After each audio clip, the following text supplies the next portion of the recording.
Hi, Aries and Aries rising. Here is your horoscope for June 2025. I'm Astrologer Joseph Anthony.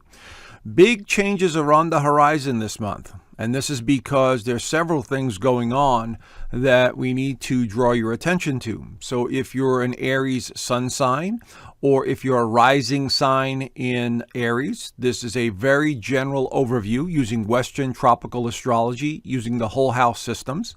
It's a very basic overview because everyone's birthday is different and everyone's birth chart is different. So again, I have to be very general, but you'll still get the idea of what's going on. Okay, so let's dive in.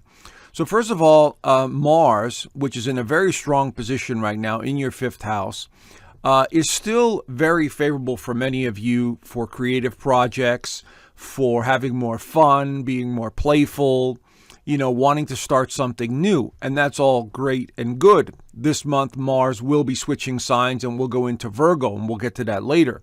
But the big news really is the entrance of Saturn. Saturn is all about restrictions, karma. It's about discipline, and it just entered your sign. Now, the last time this happened was about 29 years ago. And so think back 29 years ago and what was happening in your life and the major changes that were happening in your life. And this is that kind of energy, that same kind of energy that's coming back in.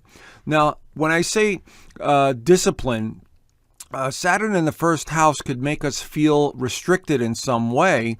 But it is a benefit because if you want to get something done, the Aries energy is very impulsive and it leaps. It doesn't, overthink things. It just jumps into things. With Saturn there, it's going to make you really plan things out. It's going to give you the discipline to, coordinate and make things, happen in order to achieve a goal.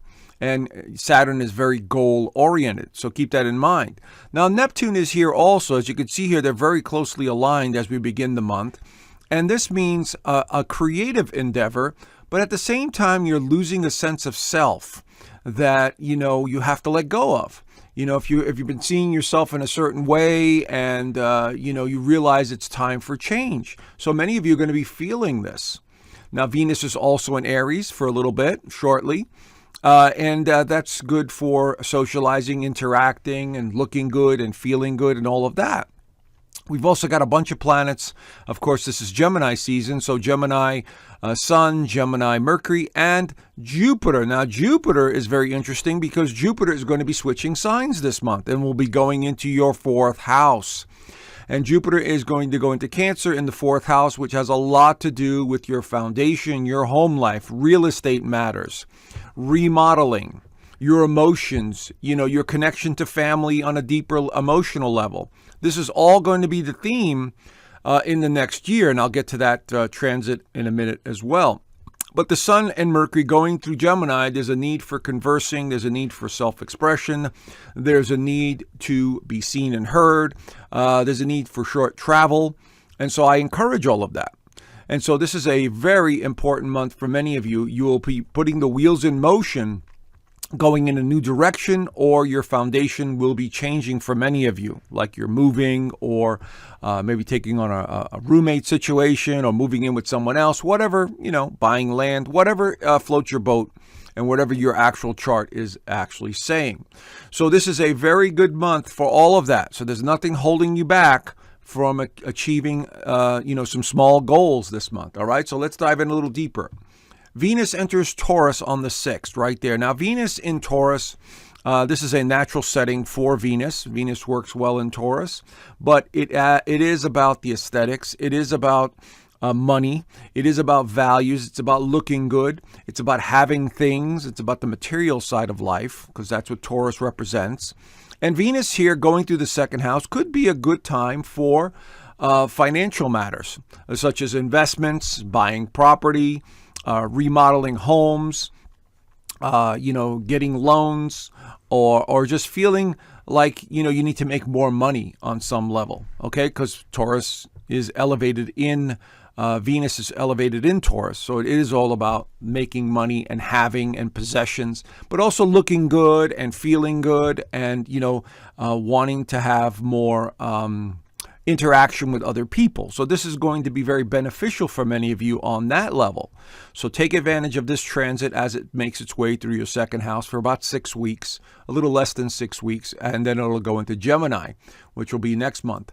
So, but Mercury will switch signs also on the 8th and 9th. And there it is right there going into that 4th house, as I was talking about. Now, Mercury in Cancer is definitely more emotional, more nostalgic, can be more moody.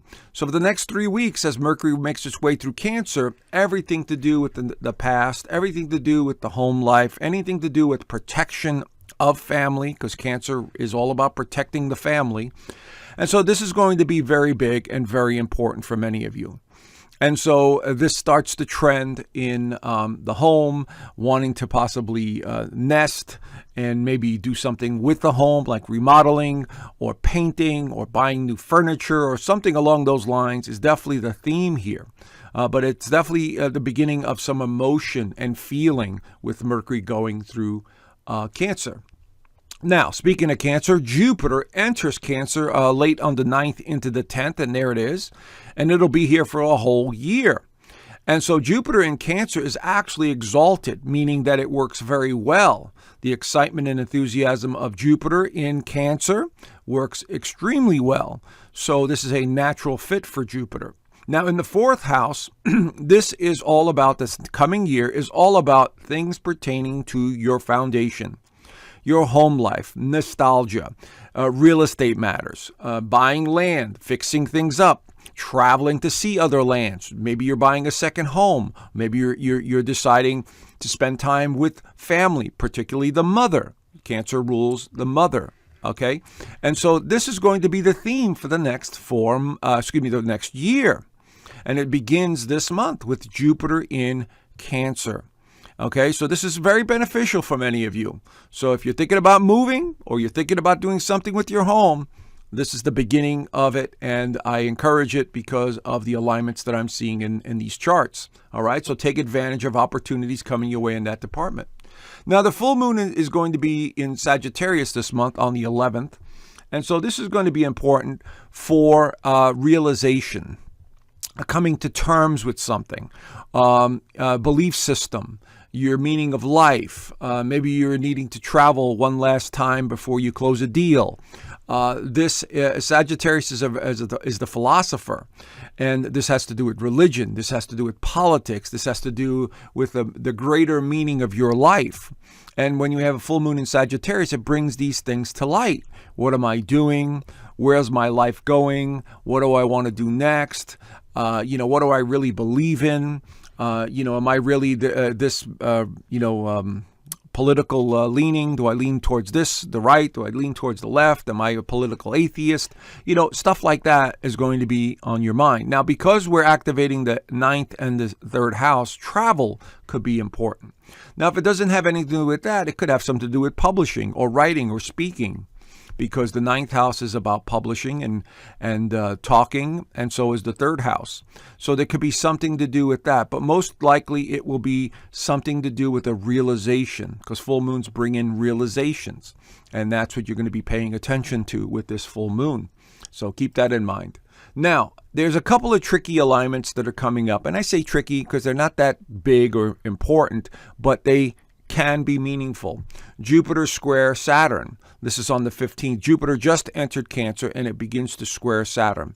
So this could be an adjustment period from your new home, new environment, your new feelings, and your new sense of self. So this is going to be the theme here for about a week or so, where you're adjusting to something new or someone new in your life. And that's what I mean. It's not detrimental. It is just a transformation. And so Jupiter square Saturn is pretty significant in astrology, but because of the alignments in your chart, it is going to force you to look at the world in a different way.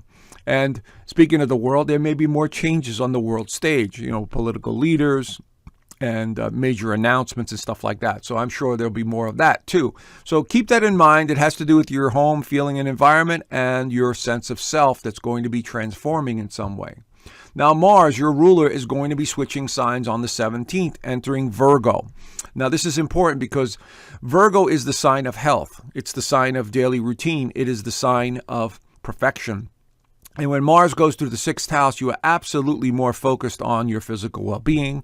We become more perfection-oriented, picky, and, we could be a little more irritated. So Mars in Virgo, at least for the next 6 weeks, will be going through the sixth house, forcing you to look over the small details of your life and eliminate things that are not working and try to perfect them, especially having to do with your eating habits and your health. So this is going to be the general theme as Mars makes its way through that sixth house. Now, this is the second square of the month, Jupiter square Neptune. And this one's a little easier because of Neptune and Jupiter. They're both on the same wavelength. But again, there is something that's changing here in the home life, and it could pertain a family member. It could relate to a relationship of some kind, an identity, because Neptune tends to dissolve and Jupiter tends to expand. And so there's definitely something in the home life that is going to be front and center. Could have something to do with your child, could have something to do with the neighbors, could have something to do with the family dynamics in general, that there's an adjustment period going on here. And that's what I'm seeing here during this square. Now the sun enters Cancer. We continue the Cancer theme from this point forward because there's a new moon also in Cancer in the fourth house. So anything to do with the children, the child, the home, everything gets amplified even more because now the sun, Jupiter, and Mercury are all going through this fourth house. So the dynamics get really shifted in that area. Taking care of your home, being creative at home, spending time with the family, being more emotional than normal. This is all the theme as we go into Cancer season. Of course, the new moon continues to highlight the fourth house. So new furniture, new paint, new drapes, new environment, new people. This one's very favorably aligned to Jupiter. So there absolutely could be a happy feeling with this alignment in your life. Okay, so this new moon sets a new course of action in the home environment and your feelings. And last but not least, we have Mercury entering Leo on the 26th and 27th right here. The creativity continues. So I highly encourage it because of these alignments. So you can see here the foundation and the identity are highlighted this month, and you should focus on that. Okay, so anyway, there's the general overview. And I also do an extended version of this horoscope in my Inner Circle community, as you could see here. I teach astrology there. I do a weekly astrology overview. And every Sunday we have a Zoom call where the members get to ask me questions. They send me their charts and they answer a few questions for them. And of course, I do teach astrology there. So consider joining. There's a free 7-day trial. There's no obligation. So I left the link down below. And I hope to see you in the community. Anyway, have a great month, and I look forward to talking to you soon. Bye for now.